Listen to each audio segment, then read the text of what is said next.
সাহাবায়ে কেরাম পরস্পর কারো বিরুদ্ধে কথা বলেন নাই। সাহাবায়ে কেরাম একে অপরের কল্যাণকামী ছিলেন, কল্যাণকামী ছিলেন। সাহাবাদের জিন্দেগি কেউ কারো বিরুদ্ধে অ্যাকশনে নামে নাই। আমরা মুসলমান হয়ে অ্যাকশনে নামতেছি। আর সাহাবাদের জিন্দেগি কেমন ছিল? সাহাবায়ে কেরামের জিন্দেগি ছিল রুহামা বাইনাহুম। রব বলেন পরস্পর বড় মায়াওয়ালা ছিলেন, মায়াওয়ালা ছিলেন। কেমন মায়া, কেমন মায়া ছিল সাহাবায়ে কেরামের কাছে? বিশ্বনবী বলেন, এরকম বয়ান করতেছেন, এক নও মুসলিম আসছে, অমুসলিম মাত্র কালিমা পড়ল।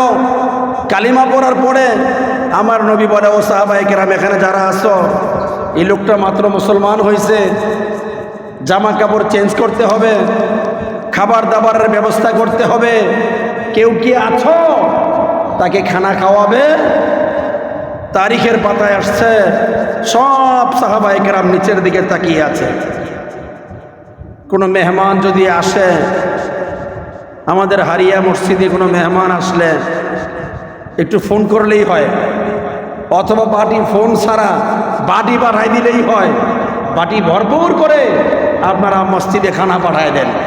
উলামাদের তাজিম আপনারা এইভাবে করেন, আলেমদের সম্মান আপনারা এইভাবে করেন। বলতে হয় না, পাঠায় দেন আপনারা। আপনাদের সচ্ছলতার জিন্দেগি। আর নবীর জমানার কি অবস্থা ছিল? বিশ্বনবী বলতেছে, বিশ্বনবী বলতেছেন, আসো কেউ? সব সাহাবায়ে কেরাম নিচের দিকে তাকাই রয়েছে। তার মানে সবার ঘর অবস্থা বড় করুণ ছিল, অবস্থা বড় করুণ। আমাদের নবী বলতেছেন, আর সাহাবারা সঙ্গে সঙ্গে যে বড় দরকার, ইয়া রাসূলুল্লাহ, হ্যাঁ হ্যাঁ আমি নেব। এক সাহাবা লাভ দেওয়া উঠছে, ইয়া রাসূলুল্লাহ, অনেকক্ষণ পরে হুজুর আমি নেব। ঠিক আছে নিয়ে যাও। আলহামদুলিল্লাহ, সাহাবা নিয়ে গেছে। এই সাহাবা নিয়ে যাওয়ার পরে নও মুসলিম বাসায় গেছে।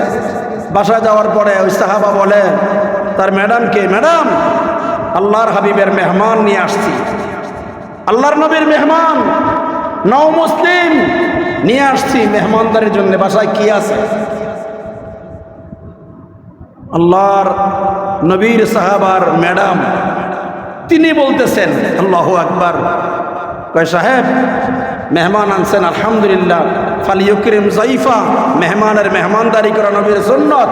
নবীর কাছ থেকে নবীর পাঠানো মেহমান নিয়ে আসছেন, আলহামদুলিল্লাহ, ওনাকে বসান।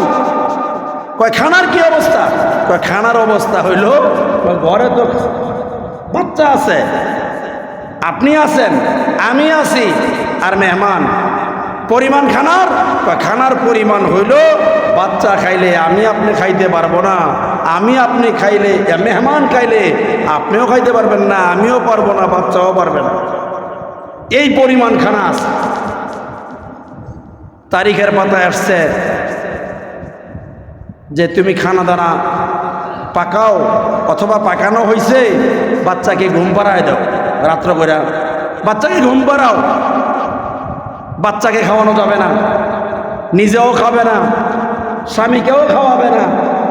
বাচ্চা ঘুম পাড়ায় দিচ্ছে, জিকির আজকার, কোরআন তিলাওয়াত ইত্যাদির মাধ্যমে বাচ্চাকে ঘুম পাড়ায় দিল।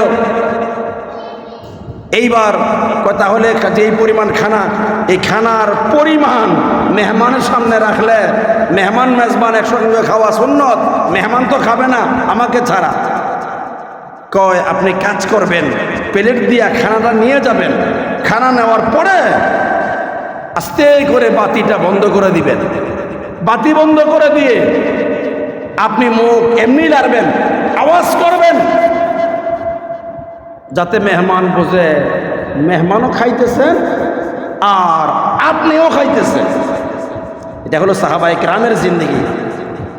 ঠিকই তাই করা হলো।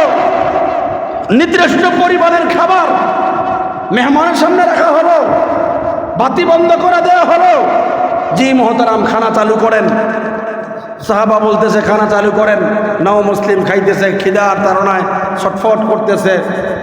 নও মুসলিম মাত্র কালিমা পড়ে মুসলমান হয়েছে, আসছে সাহাবার বাড়িতে, খানা চলছে, মনে করছে দুজনে খাইতেছে। বেশ কিছুক্ষণ পরে বাতির ইন্তজাম হলো। আল্লাহ পাকের কাছে এত ভালো লাগলো, এত ভালো লাগলো যে নিজে না খেয়ে আরেকজনকে খাওয়ানো। এর নজির সাহাবায়ে কেরাম